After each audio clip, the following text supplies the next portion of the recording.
If you're trying to get rid of fruit flies or gnats in your house, let me teach you the best ways. If you're just meeting me, my name is Amy Cross and this is The Cross Legacy, where I teach you how to save money on groceries.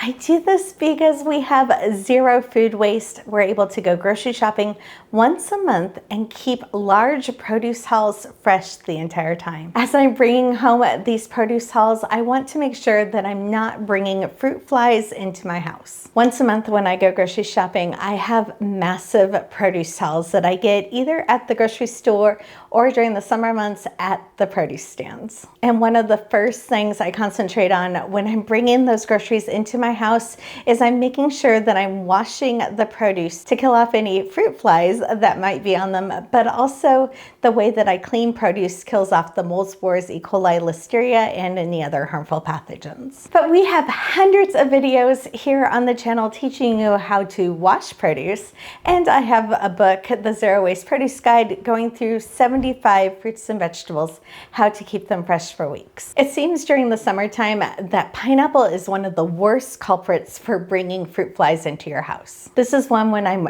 washing it with the vinegar wash, I end up putting it crown side down into the pot first to kill off any of those fruit flies.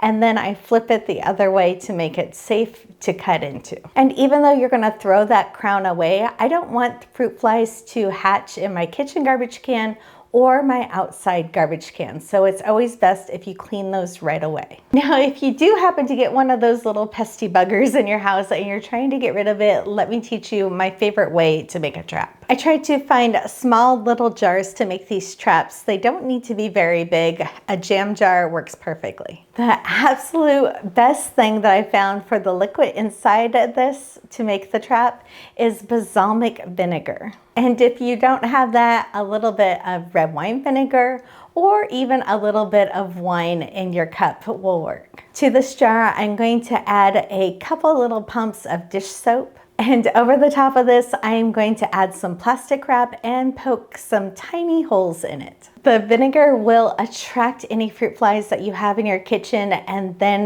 the dish soap will solve any of your problems of them escaping again.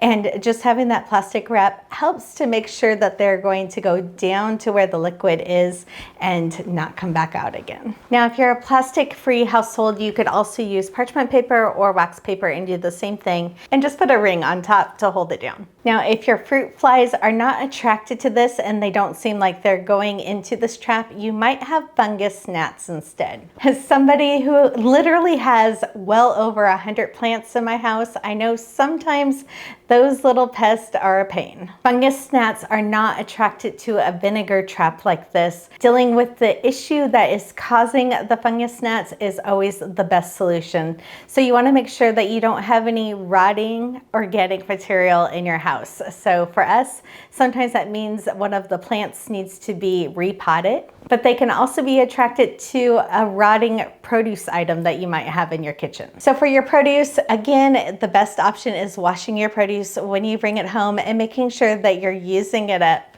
And then if you have plants in your house that are attracting these fungus gnats, you want to make sure that you're letting them dry out a little bit between waterings. So the top 2 inches of your soil, you do not want to stay in a wet state. For fungus gnats, I find that the best traps are sticky traps. So I have little traps that I put in my plants when we're dealing with an issue, or there's also one that you can plug into an outlet. We will put both of the ones that are my favorite in an Amazon link that'll be linked in the description. So whatever of these little bugs that you're dealing with, one of these 2 options is going to help you. And if you're new here to my channel, welcome. I have over 900 videos here on the channel to help you save money on groceries.